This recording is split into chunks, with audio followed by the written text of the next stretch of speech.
This is Sean, and welcome to Supercars from the Hood. And today we're gonna have something a little different. I'm gonna call this the Vision series because Lamborghini has just released the new Lamborghini Vision GT. And for those that's not familiar with the whole Vision GT thing, it's for the Gran Turismo video game, which started with Gran Turismo 5. We've all seen the Bugatti Vision GT and other cars, especially from Mercedes, and there's been a lot. I've played this game back on PlayStation 3.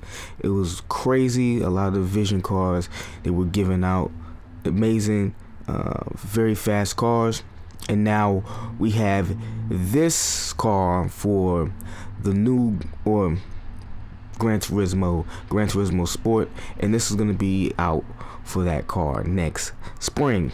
And because this car is built basically for a video game, they can throw everything out the window because there's no logic when it comes to video games. They can do and design whatever they want, and that's what they've done.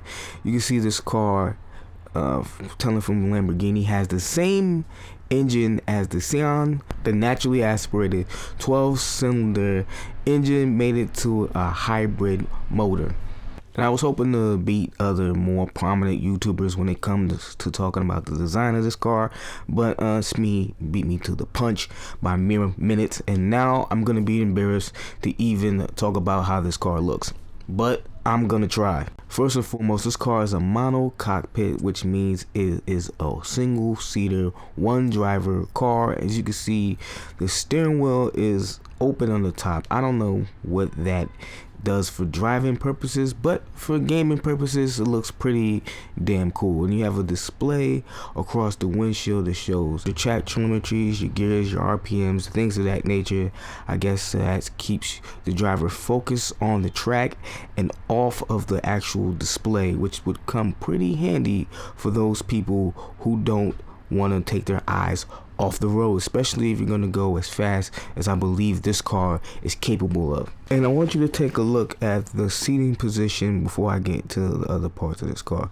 As you can see, the feet are about chest high in this car, and with the clamshell open, the pedals are exposed, and I've never seen that in any type of car design. And I wonder if that's how it would look if the front of a Formula 1 car was exposed. It's an extraordinary design I've never seen, and it makes me wonder how difficult it is to actually enter this car. Now, what I want to talk about is the overall design of this car. Now, I know a lot of people will say, and I've seen it already, that this car looks like the Batmobile, and for the most part it kind of does look like something you see Batman drive in the movies. Now, to me, and hear me out, this car looks more like a lobster, very low to the ground. The front wheel arches that faces the front of the car also looks like pinchers. So I know I might have just ruined that whole design for you guys by now having you picture the car as a lobster, but that's what it looks like to me, color and everything. Crazy, a lobster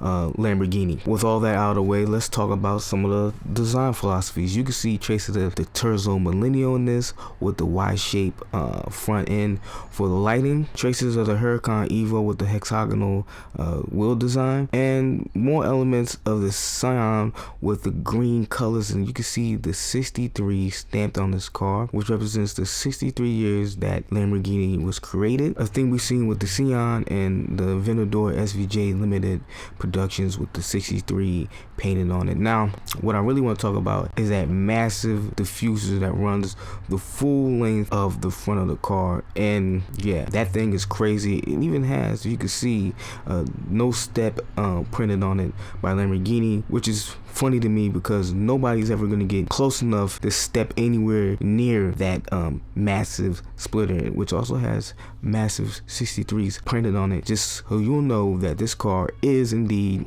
part of that Lamborghini legacy. Now let's head to the rear of the car. which continues that Y-shaped design in the front, this time integrating it with that massive rear wing. As you can see, there's dual triple tip exhaust, which is integrated into the rear diffuser, and that was a mouthful. And that's what happens when you try to do things unscripted, as I was saying. And you can also see the exposed carbon fiber suspension, which is attached to what I'm calling the flying buttresses of this car. A small tiny detail I appreciate as a car enthusiast is the fact that there is a small tricolore flag on the rear wheel arches of this car. Very subtle, but I did notice it. And yeah, I think this video has ran long enough.